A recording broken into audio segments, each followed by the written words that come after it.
Good evening. Hi, this is Dr. Verdiales from the Georgia office. Um, as always, I like to pick an interesting subject that it has been either recurrent or has shown up in the last week. And it happened today and actually yesterday as well. I've had two patients ask, what else can I do to optimize my transfer? Both patients had previous transfers with failed results. So, what else can we do? And so, I'm going to put a few things out there for you. So, um, if you have, one, two, three failed transfers, you need to think outside the box. Are we dealing with silent endometriosis? Silent. It's not truly silent, but sometimes it's just not as painful, and so it gets dismissed a lot. Because when we talk about menses, it's like, what is normal menses, right? What is normal cramping? It's so individual that maybe you've had cramping all your life and you think that is normal because that's normal to you. So that's what it's really silent endometriosis. So we have to think about endometriosis. We have to think about adenomyosis, which is a close relative of endometriosis. We have to think about chronic infection. I've been seeing this a lot, even in my GYN patients, where our female organs are open to the outside. We don't realize it, but that's how it is. You have the cervix, which is a selective barrier, okay, which is open essentially. Then you have the uterus, and the tubes, if they're present, are going to be open to your insides. So as we engage in sexual activity throughout our lives, we're introducing foreign material and foreign bugs up there. And sometimes they find a nice, cushy place to live in our uteruses. The uterus is a capsule, so you're not going to necessarily feel sick, even though most endometritis will show some sort of, signs. I see my GYN patients kind of a little heavier bleeding, some increased pain with periods, some increased pain with sex. So there might be some signs there that are not very specific, and that could be related to chronic infection in the uterus, and that needs to be addressed. As we're doing more extensive testing with the Alicia and Emma testing, we're seeing that not only are we handling infection, but we're handling also decreased natural flora. If you don't have your little soldiers in there to protect your vagina and uterus, then even if you are exposed to antibiotics to get rid of the bad stuff, you don't have the good stuff to protect you, okay?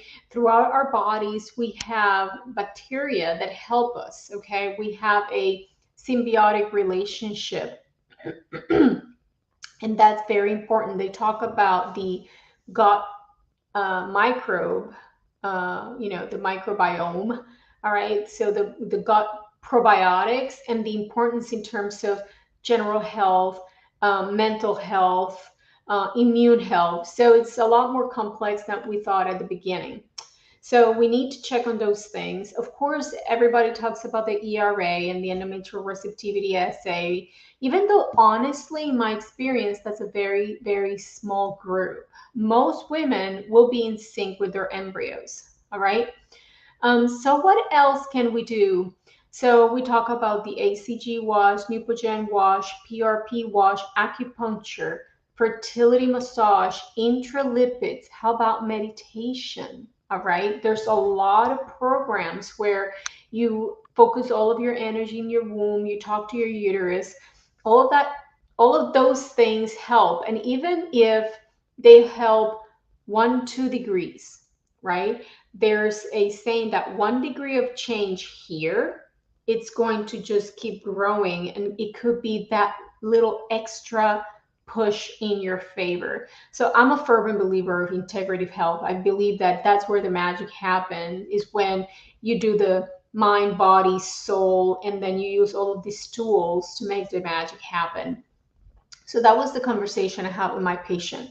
So I'm gonna go back to one of them because there were two. One, she underwent, she has her embryos, two failed transfers.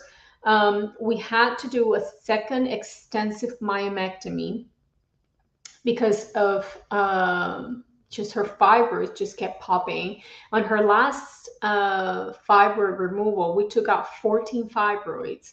And there was some endometriosis, maybe adenomyosis found. So um, we put her on Lupron with add-on therapy. This is very important, people, because not a lot of you are aware that you can actually have a little bit of add-back therapy for side effects for Lupron or Elisa. It's called norethindrone. And so we did add-back therapy, and then we did acupuncture, diet, supplements, fertility massage, and she came for a baseline 2 months into all of this and 2 months of Lupron because she was going to be on Lupron for 2 months. And she had the best uterus I've seen in her ever. Okay. So there's a lot of things. And we had the conversation of actually doing a PRP wash early in her transfer cycle and potentially a Neupogen wash. Neupogen helps with lining, and an ACG wash that helps with receptivity to increase her chances of pregnancy. In her case, because she's had 3 failed transfers, she's going to transfer 2. Those of you have heard me before. I always like to start one at a time, just because, if you have 6 embryos, that's 6 chances of potentially having a baby. But if you do 2 at a time, that means that's only 3 chances. And in the IVF world, it's a hit and miss to some degree. It's like cooking, right? So at first you go through the recipe, and then you're thinking, we could tweak this a little more and add this, take this out. So even though some of you are very fortunate and blessed to get pregnant on that first transfer, that's not the majority. It's usually on transfer 2, 3, sometimes even 4 when the magic happens, when that tweaking happens, okay? And again, I've seen it where it's mind, body, soul. Yesterday, I saw one of our beautiful ladies. She's using donor eggs. I think she's 50. I want to say she's 50. And at first, she came in very headstrong, and her husband very headstrong, and this is what we want, and da da da da da da. And I knew in my heart that was not the right space for her. And so she's had 2 miscarriages with donor egg embryos. And yesterday, her energy had shifted. She was calm. Her husband was outside. He was not in my face. And she was calm, and she was, taking it in. And I just knew she's ready to be a mom. I just, I saw her. I told my staff, she's ready. This transfer is going to work. So I'm kind of excited. I'll keep it in, but I'll keep you posted. All right. So those are a few of the things that you can do for add-ons. There's some talk about human growth hormone be used for transfer. I can see why that could be a benefit. So I would not completely discard that. Of course, there's all the immune protocols all the way to IVIG. Why do we use a lot of immune protocols? It's because a lot of times, I would say a large amount of infertility or fertility challenges, I would rather say, it's related to inflammation, autoimmunity. So anything that we can do to decrease that, or rejection, that's why we use the Prograf so much, then it's definitely an add-on that would have some benefit. And again, 1 degree of change could make the difference down the road. I see that you guys are a little active tonight, so let's see what your questions are for today. So before transfer, intralipids, how many days before or after? So intralipids, why do we do intralipids? Intralipids are precursors of our hormones, and they're also associated with decreasing inflammation. You can do intralipids from the day before transfer, to do it weekly, a month before transfer, to do to do intralipids even with egg retrieval. I've had patients add intralipids to their egg retrievals with really cool results. Okay. Do you suggest having a repeat SSG after giving birth before doing an FET? We suggest doing a saline ultrasound. I actually suggested a lady today, she has stage 4 endometriosis, and she has an IUD in place to try to keep her endometriosis a little bit at bay. And so I did suggest that we do a saline after her IUD is out, just to make sure the cavity is perfect. Why do we do so many salines? And this is a question I get a lot of time from patients. Can somebody get pregnant with a polyp? Absolutely. Can somebody get pregnant with an irregular uterine lining? Absolutely. However, us as doctors and your fertility coaches, we're here to try to optimize your chances. So we don't want anything to interfere with the possibility of you being successful. That is the reason we're checking on that cavity all the time. Would those kind of condition infections show up on a saline sonogram? No. If you have endometritis, the only way to figure that out is with a biopsy. The traditional biopsy is just going to say that you have endometritis, but the ALICE EMA is actually going to say which bug is in there and if you're lacking any good probiotics. What about ACG wash and ACG boosters? I love ACG washes. So this is how I see all these washes. The PRP helps with optimization of the functionality of the uterus. It's not, even though there's some talk out there about increasing lining size, it's not about increasing lining size. It's about optimization and functionality of the lining. Neupogen wash increases lining. It's great for that. And the ACG wash increases receptivity. So the ACG wash kind of welcomes the baby and makes it more baby happy. The PRP will make it work better, and the Neupogen wash makes it fluffier. Okay. All right. All right.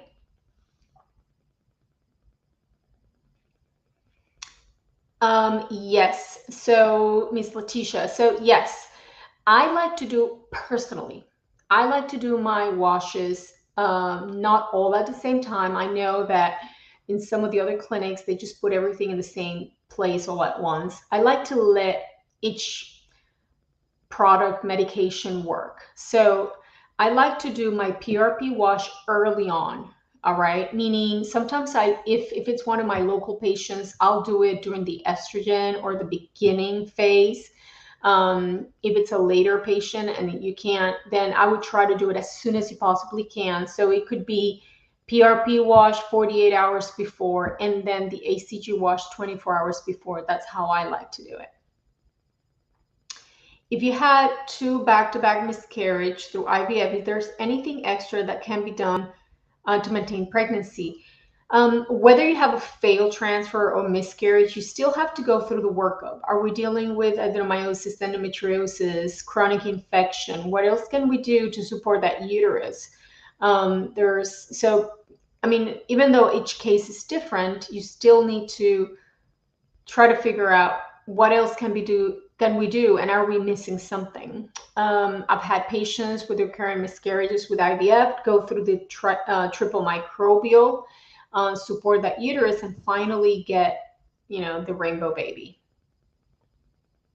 What are the benefits of Cerevital? So Cerevital is a combination of different supplements, amino acids that is suggested to increase the natural secretion of human growth hormone. In my thought and experience, it's not going to hurt you. It's just kind of natural products that you would get on lesser amounts in your food. And it could increase your natural secretion of human growth hormone. So that's my thought on that. I've had 4 failed transfers, no implantation, 3 different clinics. I had polyps removed, myomectomy. Okay, I had some fibroid skin coming and going for the 4th egg retrieval. If you had so many manipulation in your uterus, you definitely need to support the uterus. There's going to be a lot of scar tissue, potentially endometriosis, adenomyosis, just from transposition of the endometrial lining. When you cut into a uterus, even though when I do myomectomy, I try to keep the lining inside the uterus, there's still a possibility of transposition, lining in the wrong place by just surgery, and then all the scar tissue. So I would suggest that you take a deep breath. You do some prepping for your fourth egg retrieval. I'm all about prepping. I see you guys as athletes, and my job is to be the best fertility coach you can possibly have. And as a coach, I need to train you. I can't send you to the fertility Olympics with just nothing, right? So I'm all about prepping and priming. So I would do priming for the egg retrieval once you got your embryos banked, and potentially do multiple embryo banks. Then I would then focus on the uterus, potentially do Lupron. The lady I was talking about, after 2 myomectomies, I said, we need to, whatever's happening in your pelvis, it's out of control. We need to cool it off. I mean, today her uterus, I mean, I almost cried. I was so excited to see that uterus. It looked normal. And she's had 3 myomectomies. Her first myomectomy, and it was not with me, I've done two, 40 fibroids. That is like Frankenstein uterus. And today it looked beautiful. Her lining, her cavity, her uterus had minimal scar, but we've been working with supplements, gland therapy. We've been working with herbs. We've been working with enzyme therapy, PRP. She's been on Lupron for 2 months. And finally, we are scheduling her for her FET. And I am feeling really excited. I'm almost afraid of saying how excited I feel about her.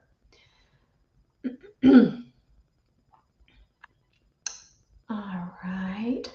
So in terms of, it's funny, Amanda. So you're talking about ACG versus Menopur. I've had that conversation today with the Canadian lady. Menopur, what is Menopur versus low dose ACG, and why we use one or the others? There's really not that many fertility drugs. Either you do recombinant FSH, Gonal-f, or Follistim. Menopur is human FSH and LH derived from menopausal urine women, from the menopausal urine of women.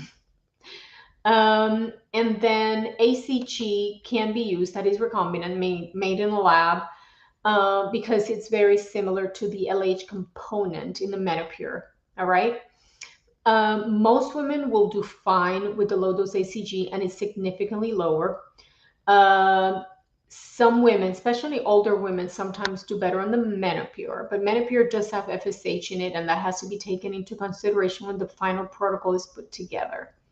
I've been moving more towards the ACG just to help you guys with money. I like spicing it up when, depending on results and what's going on. And on older women, I like to use either low dose Menopur or ACG, meaning the LH component, keeping it to the bare minimum, because a lot of times the baseline LH on women past 40 is already high. So your guys are luteinizing your follicles naturally. So we don't need to overdo it. Low dose for older ladies is the bomb.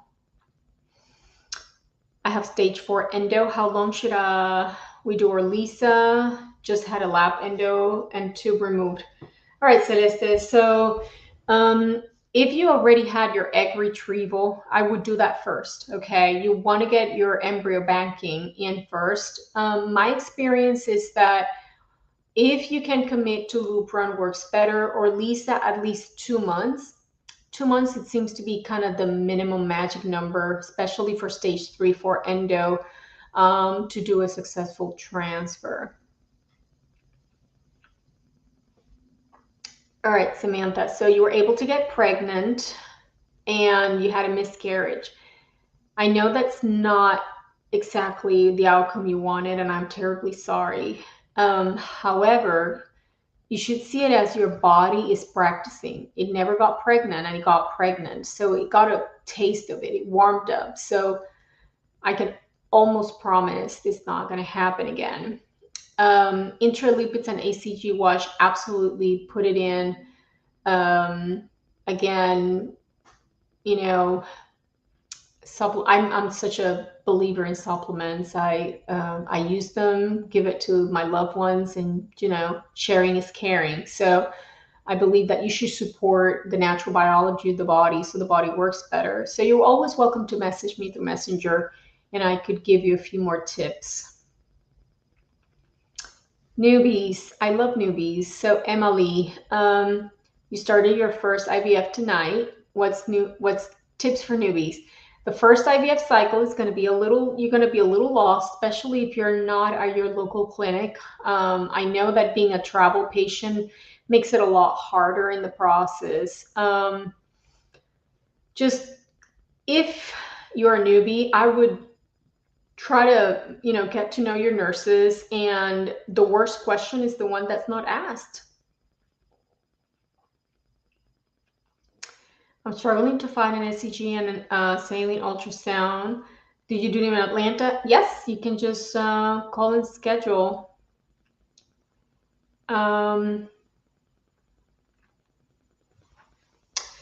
Yes, so I send a lot of my post-ops and a lot of my priming patients to go have sex with oral letrozole at home.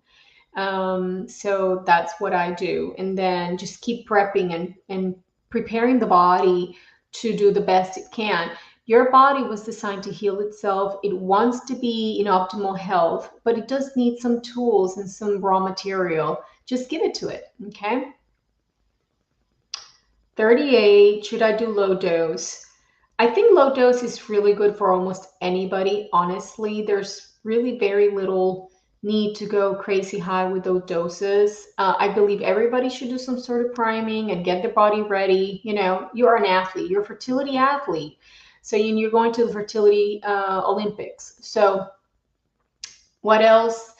There's very few women that do better on the high dose gonadotropins versus the low dose, but I think that everybody should start on a lower protocol than traditionally was done. So you said, yep, I've read it starts with an egg. It's a pretty damn good book, and I think she's pretty accurate. I know a lot of you do DHEA routinely, some crazy amounts, but she does mention that's actually a testosterone. A lot of the information in there is very good. I like a lot of glandular therapy.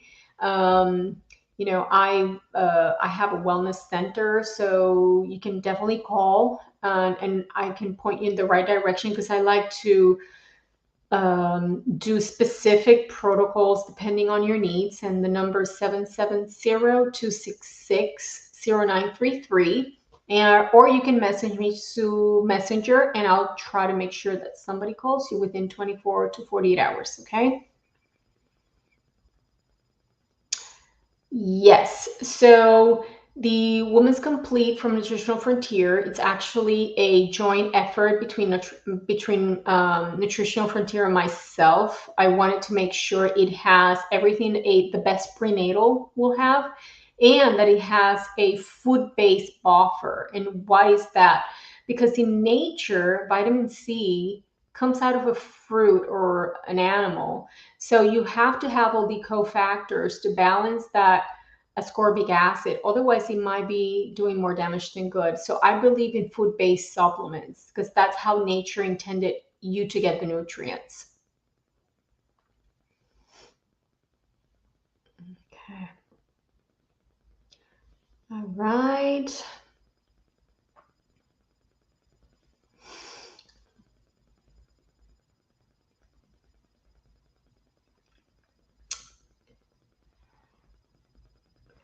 So Lisa, you should be super proud of yourself. Super, super proud. That at 44, just keep going. Age is a number. Um, Take a deep breath, think outside the box. And if you had a chemical, you're actually that much closer. Even though biochemicals and miscarriages can be devastating, you got pregnant. That means that you're that much closer to the rainbow baby. So just keep your eyes on the price. The fertility journey is not a sprint race, it's actually a triathlon. I say it every day. You get on the bike and then you have to swim, and then it's the obstacle course. So it's not for the weak of heart. All right. You have to be brave. And at the end, it will all be worth it.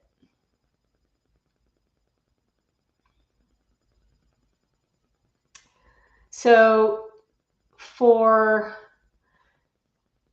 So those of you that had surgery with me at one point, I am so adamant about doing PRP post-op. I try to do it a week or two after surgery. The reason being that in the PRP world, so outside of the fertility world, they've realized that PRP stimulates non-sclerotic collagen formation. What does that mean? Healing without the scarring. Um, so it's like if you had a myomectomy, just do it as soon as possible. 1 week, 2 weeks, 3 weeks. But I'd rather do it than not do it at all. Okay. Alrighty. ACG boosters. I know ACG. I mean, you know, it's not going to hurt. I like the ACG wash better than the booster. It's not going to help. It's not going to hurt. And a lot of times you already have it, so might as well use it. I do like acupuncture. So why I like acupuncture? Acupuncture or fertility massage, because you want to stimulate blood flow to that area, oxygenation, detoxification. And that's what those two modalities will do.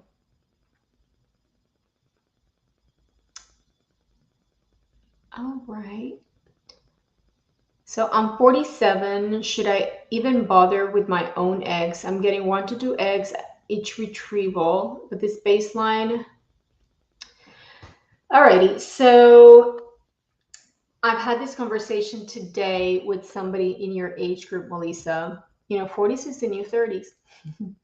So it really depends on how your body's behaving, what your values are. You could be 47, but still have a decent ovarian reserve for your age. One thing that us in our 40s, sometimes IVF is not the right answer. Okay. I know that it is kind of the ultimate, but that doesn't mean that it's the right choice for you. What I've been doing a lot with my 40 plus ladies is optimizing priming and hyper ovulating with IUI or time intercourse, just because older eggs do better inside your body. That's why fresh transfers day 3 do better on 40 plus ladies. So if you've been getting only 1 to 2 eggs on each retrieval, maybe IVF is just not it for you. Why don't we step back, regroup, try to optimize what you have, improve your overall health and quality, and then just hyper ovulate you. Try to get 2, 3 eggs at a time, and then try to get you pregnant the old fashioned way with the egg inside your body. So many supplements I've read about, afraid of taking too many of the wrong ones. I totally agree.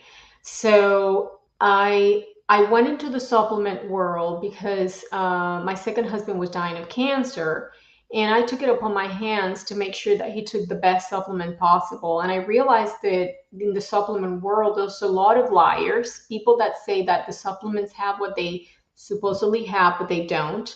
There's a lot of toxicity, byproducts that shouldn't be there.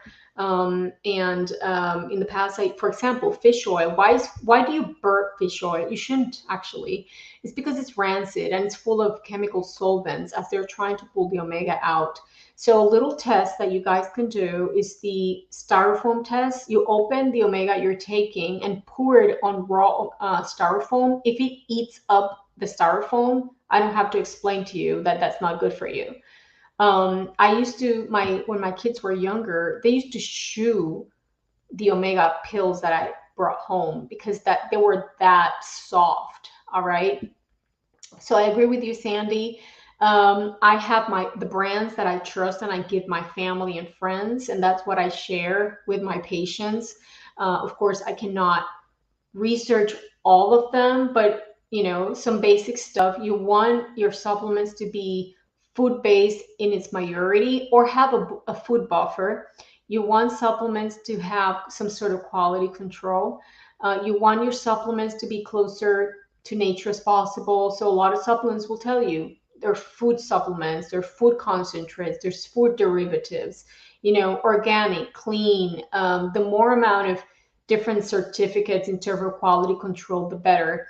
I would, love to share it with you. You're welcome, like I always say, to reach out to me through Messenger.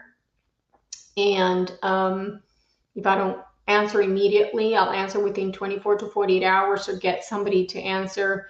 If it's a question that's beyond a quick, boom, boom, boom, boom, boom, boom, then we'll get you on the schedule as soon as possible so we can actually look at the details of your case. Last question of the night.